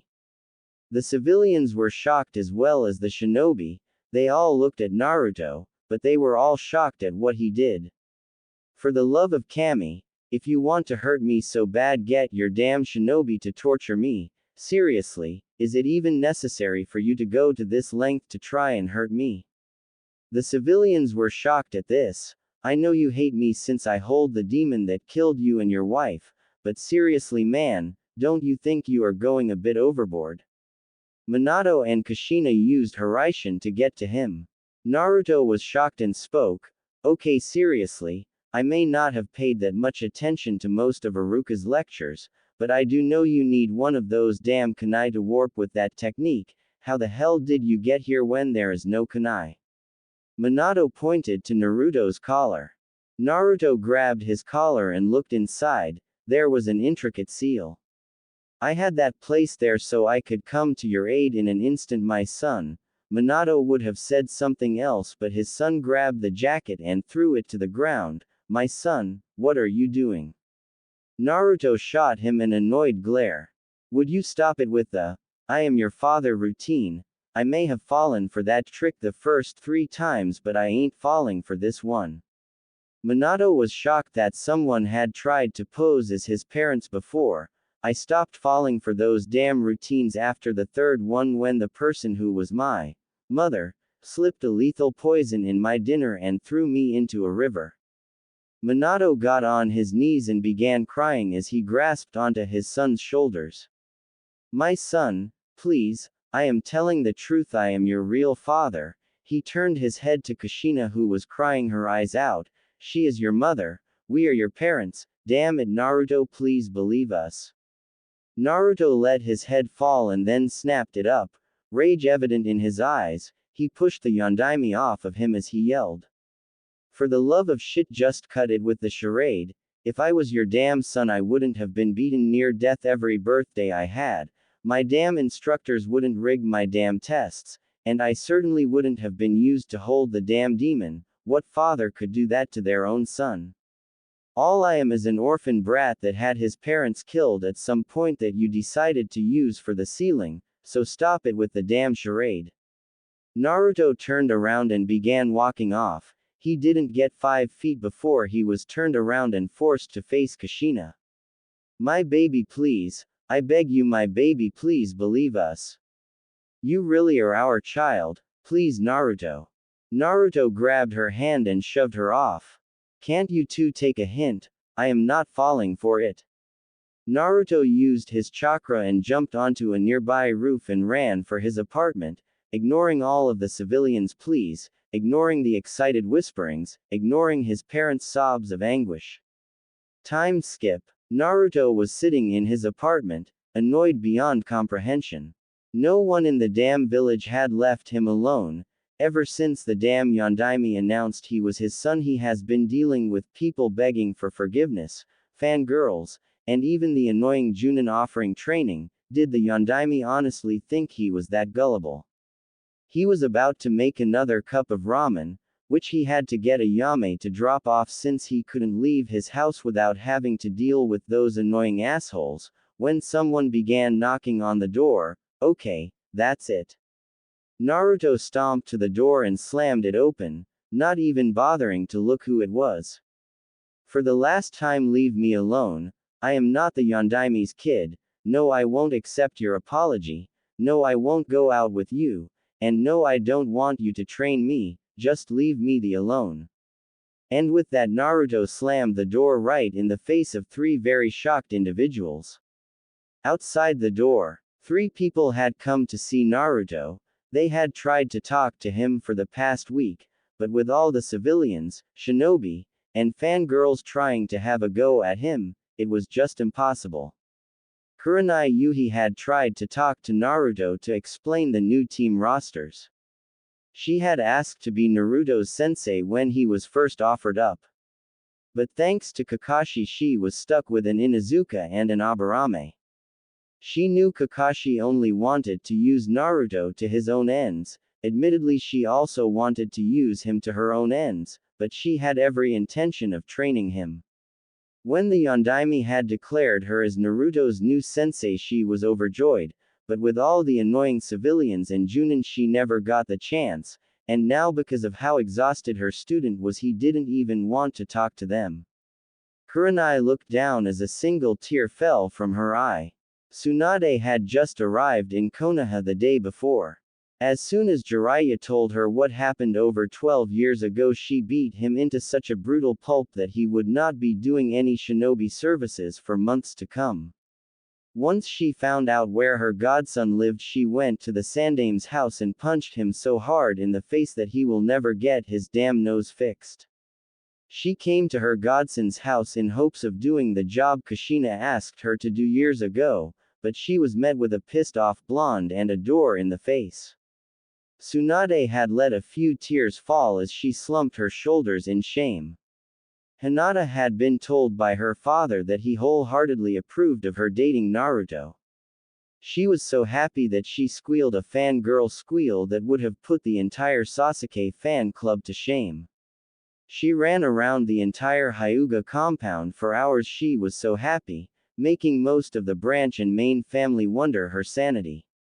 She went straight to Naruto's apartment but was being blocked by the numerous fangirls. When she finally managed to get to the door, she was ready to confess all her feelings of love, all of her hidden fantasies, all of the things she wanted to say to Naruto, but before she could even say anything, she was shouted at by the very boy she loved. Hinata broke into a myriad of sobs as Tsunade and Kurenai tried to comfort the weeping heiress. Naruto sat back in his apartment and went back to eating. He heard the crying on the other side of the door. The first time he heard it from one of the fangirls, he went to help her, but the damn girl almost raped him. So this time he ignored it, not caring that he just broke a girl's heart, not caring that he caused 3 women pain. A week later, Kurenai had finally told Naruto about the new team arrangements. He seemed a little irked that his old team was dissolved, not that he could really call it a team. He was to meet up with his new team at Training Ground 12 at noon. Naruto had not bothered to go to any shops and had decided to get up early to avoid the damn civilians. He had slept in a tree near Training Ground 12 up until noon finally came. He saw Hinata coming into the clearing and jumped down from the trees. "Hey Hinata," said Eris, flinched when she heard Naruto's voice. Hello, Naruto K-kun." Hinata had become even more withdrawn since Naruto yelled at her. True, he didn't know it was them, he was just mentally exhausted from all the fangirls, but it still hurt. She saw so many more fangirls get rejected by Naruto time and time again. She was afraid that thanks to the Yondaime publicly declaring he was his son, that he had forced Naruto into a permanent shell, never allowing himself to get close to another. Hinata gritted her teeth in anger. It was all the villagers' fault. If they had just done as the Yondaime asked and treat his son like a hero, treated him like a human being. Hinata often cried herself to sleep. She had refused to leave her room unless it was team meetings, food, or a bathroom. She spent the rest of her time looking at a picture of Naruto as she sobbed herself to sleep. Naruto noticed a single tear fall down her eye. He quickly pulled out a handkerchief and wiped it up. Hinata was stunned by such a bold move from the blonde. Naruto gave Hinata a genuine smile. "I hate to see a girl cry." Hinata blushed as Naruto walked over to a tree. She smiled for the first time in a week. Maybe Naruto hasn't completely cut himself off from the world. Kurenai sat in a tree with the last member of their team. "Well Yakumo, how do you think things will turn out?" Yakumo Kurama stared at her teacher and looked at the blonde. "I don't know, but she better say what she feels soon, or there won't be any chance for her at all." Kurenai nodded at her old apprentice. She hated herself for not being able to help her before, but she was going to take the 3 failures of Konoha and train them to surpass every shinobi before them. They would surpass the Densetsu no Sannin, and this set of Sannin would not fail. Hiyashi Hyuga was looking through his documents. He had been trying to find that form that Minato had given him over 12 years ago. He needed to convince Naruto that the Yondaime was telling the truth, and the fact that Naruto truly believed that he was just a bastard orphan that the Yondaime used for the sealing did not help. Hiyashi clenched his fist. This was all Sarutobi's fault. Thanks to him, Naruto may never be able to open up to anyone again, but if he could just find that stupid document, then he could prove to Naruto that he was in fact the Yondaimi's son. The Hyuga elders were helping out too. They had gone through every detailed file they could find, but the files were usually filed by the branch family, and the branch family had a tendency to screw up the documents just to get on the elders' nerves.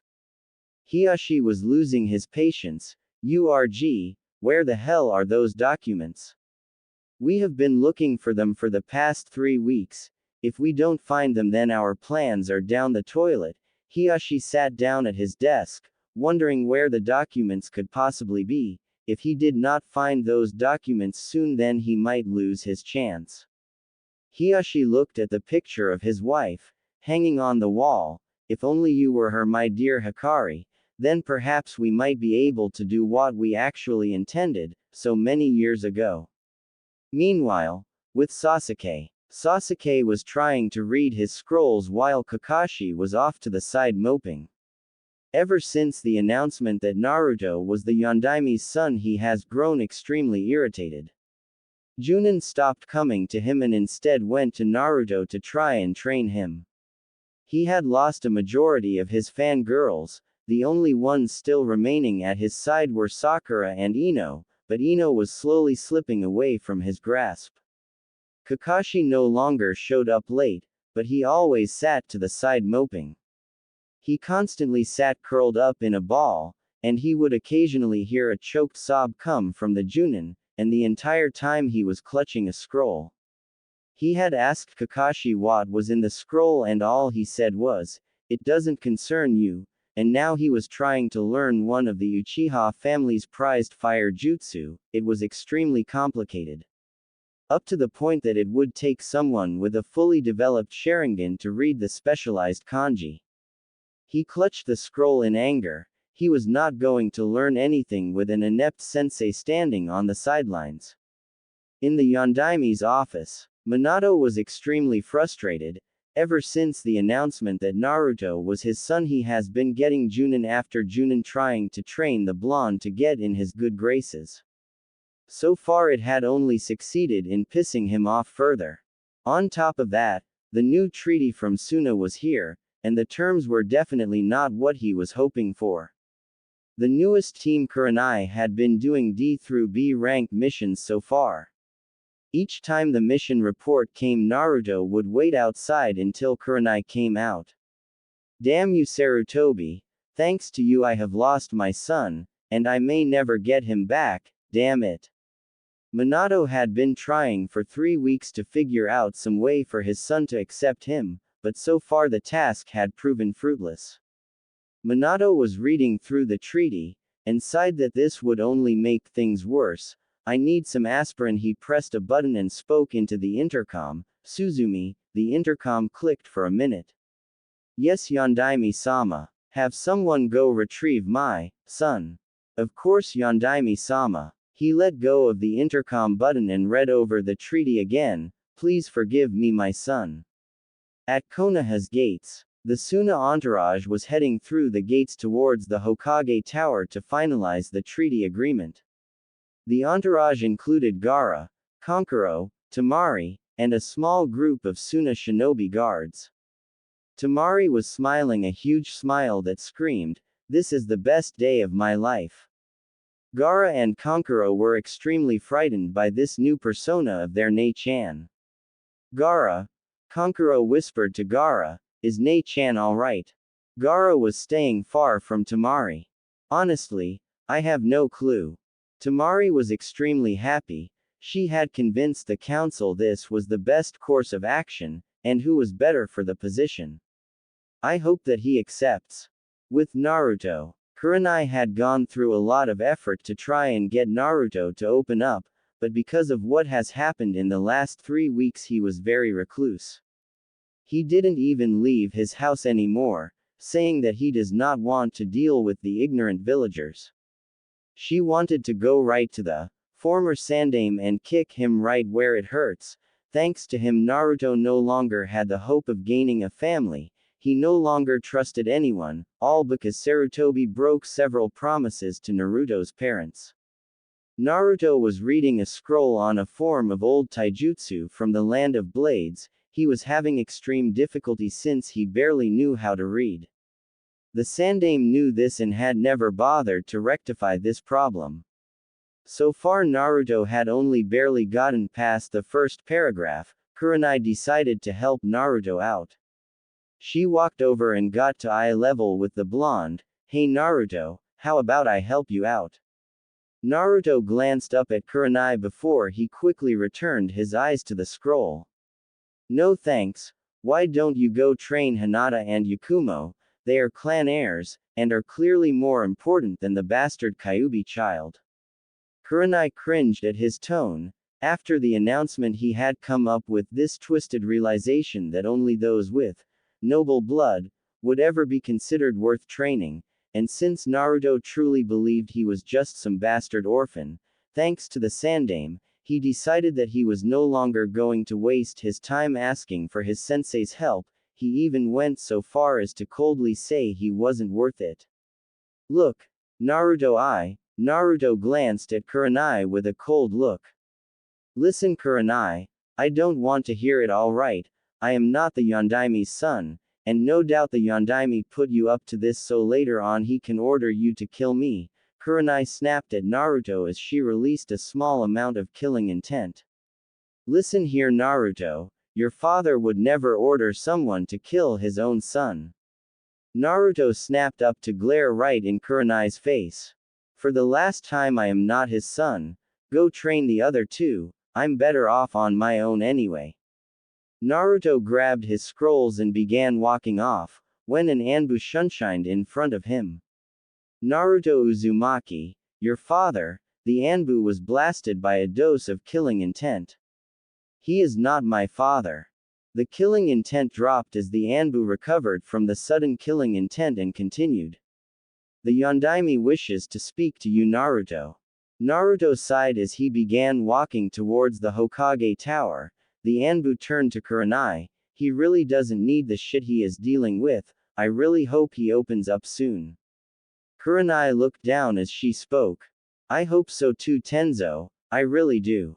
Tenzo shunshined off as Kurenai turned towards the last two students in the field. "Okay, let's get back to training."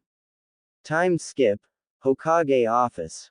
Minato was awaiting the arrival of the Suna entourage, as well as the arrival of his son. Kushina had arrived back from her mission a few minutes ago, and she was not happy with the treaty at all. "What the hell Minato, we want Naruto to accept us as his parents, not hate us, what were you thinking?" Minato cringed as he listened to his wife. He knew Naruto was going to hate him for this, but they needed to get his treaty finalized. "Kushina, believe me I do not like this either, but we have to finalize this treaty to prevent an all-out war." Kushina scoffed at this. "Why do we even bother staying in Konoha? This village deserves to be burned to the ground for what it has done to our son." Minato looked at Kushina with a stern and remorseful look. "And how do you think that will work? From what we have seen Naruto desires only one thing in life, to one day lead this village. I want to leave this village Kushina, believe me I do, but I can't do that when Naruto still holds feelings for this place, I can't do that to him." Kushina looked down as she realized why taking Naruto from Konoha would be a bad idea, especially with how he sees them. The two looked at the door as someone began knocking on it. "Enter." The door opened to reveal his secretary. "Yondaime-sama, the Suna contingent has arrived." Minato nodded his head. "Send them in." The secretary signaled for the Suna group to enter. The first to enter was Temari, followed by Kankuro, and Gaara. Temari smiled at the Yondaime. "Greetings Yondaime-sama, when shall we begin the finalization of the treaty?" Minato was about to answer when the door was slammed open. They all turned their heads with varying reactions. Minato and Kushina were nervously sporting smiles. Kankuro was shocked, Gaara was smiling, and Temari was, glomping the person who came through the door.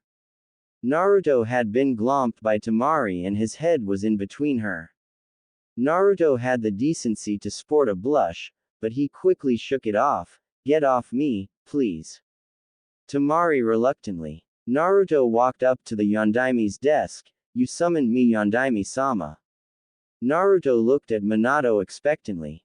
Naruto, as you are probably aware, the invasion caused severe damage to Suna's forces, so we have finalized a recent treaty between our two villages. Naruto quirked an eyebrow, not getting what the Yondaime was talking about. What are you getting at? Minato sighed as Kushina stepped forward. Naruto, the Suna Council, along with Temari no Sabaku, believe that the best way to permanently secure our treaty is to have an arranged marriage between two of our shinobi. So why isn't the Uchiha here? Everyone looked at Naruto as if he had grown a second head. Obviously Suna will want their shinobi to marry someone of high standing, and I have not had any contact with Sasuke for the last 2 weeks, so I will not be of much help giving him the message that you want him to marry a Suna woman. Everyone began to nervously look around, but Minato and Kushina spoke up. Naruto, it's not Sasuke that will be a part of the arranged marriage, it's you. Excuse me. Naruto spoke with a calm demeanor, but there was clear aggression in his voice. Would the Suna shinobi leave for a few minutes, now? The Suna team walked out of the office. When the door closed, Naruto exploded. What? Minato tried to speak. Naruto, you must understand that. Naruto cut him off. It's not bad enough that you ruined my childhood, prevented me from ever finding friends, and basically condemned me to an unending hell, but now you are using me as this damn village's business transaction. There might not be a single girl in this village that will ever like me in that sense, but there might be girls outside of Konoha's borders who will see past my affliction. Naruto, please, my son. Minato was shut up by a massive dose of killing intent that was clearly amplified by the Kyuubi. I am not your son. The damn charade is getting really annoying. I am tired of having to wake up in the middle of the night because some stupid Junin comes knocking on my door saying he is offering to train the Yondaime's son. I am also sick and tired of not being able to walk outside anymore because a bunch of fangirls tried to rape me. Enough with the charade. The glass window behind the desk shattered as Naruto let up on the killing intent. Naruto, if you won't believe me, who will you believe? If I get Sarutobi in here, will you believe me? Minato saw Naruto's head fall as he snorted in disgust. The Sandame, he is as much a cause of my pain as you are. Minato and Kushina were confused. What did he mean? Naruto, what do you mean? Sarutobi told us he did everything he could to protect you. Naruto scoffed. Did everything he could to protect me? That's a laugh. I found out the truth about my Gigi 3 days before the finals. Flashback. Naruto was walking up the stairs of the Hokage Tower after he got out of the hospital. He was going to ask Gigi to see if he can give him some scrolls to train with. At the very least he can get a jutsu that will be good against Neji. Naruto arrived at the office and was about to knock on the door when he heard someone talking. Sarutobi, you have to kill that wretched demon, it is a threat to our village. Naruto recognized the voice as the crabby female elder. I concur. If that demon is allowed to grow stronger, then our village is doomed. The other voice was clearly that of the old goat. I will not kill Naruto. I have gone so far as to allow the villagers to beat him without persecution. That is as far as I will go. I will not kill him, even he was the Kyuubi, which he isn't. The risk of Kyuubi getting out is too damn high. I have allowed the villagers to beat him in hopes that he will become submissive, thus supplying Konoha with a powerful shinobi if he ever learns to use the Kyuubi's chakra. That is too risky. Killing him would be more efficient. There is too much of a chance that he will betray us. That's enough. My decision is final. Dismissed. Naruto backed away from the door. a pained look in his eyes, his Gigi, allowed them to beat him. Naruto turned and ran down the stairs, heartbroken that the only person who he thought of as family, was just as bad as the villagers that abused him. Naruto had not bothered to go to the office at all. If the Sandaime was going to allow him to be hated, then he was going to hate him in turn, eye for an eye after all. End flashback. Minato and Kushina were shaking in rage. The Sandaime allowed for Naruto to be beaten, to be ostracized, just so he would be submissive. Naruto, I am so sorry my son, Naruto raised his hand and glared at Sarutobi, his eyes turning blood red. Stop, I never want to hear about you being my father ever again, I am done with this damn charade. Naruto turned to leave, but he was stopped by Kushina who wrapped him up in a hug. Naruto, my baby, please, we aren't lying, please will you, crack. Naruto pulled himself from her grip and backhanded her. Minato rushed to his wife's side, he looked up about ready to scold his son, but stopped when he looked into his eyes. Kushina looked up and saw the hate-filled eyes of her son. His eyes turned blood red and slitted as he glared at her. I am through with your bullshit, this is my last warning, cut the charade. Naruto pulled out a kunai and pointed it at his gullet, or I release the fur ball. Naruto walked out of the office leaving a sobbing set of parents. The Suna contingent watched as Naruto left the office. He turned his head and looked at them. Find someone else to be your business transaction, I will have no part in it. He turned and walked away leaving a shocked Temari and two fuming brothers. How dare he do that to my Nei-chan? Mother will have your blood for doing that to my sister.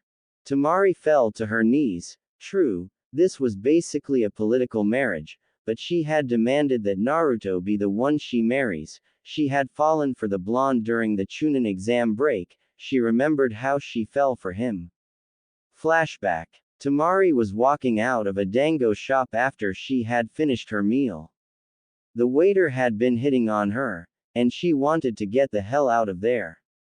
She was walking to her apartment when she suddenly heard something crash. She turned around and looked to find a cat eating from a dumpster. She sighed as she turned around, and was smashed in the face with a frying pan.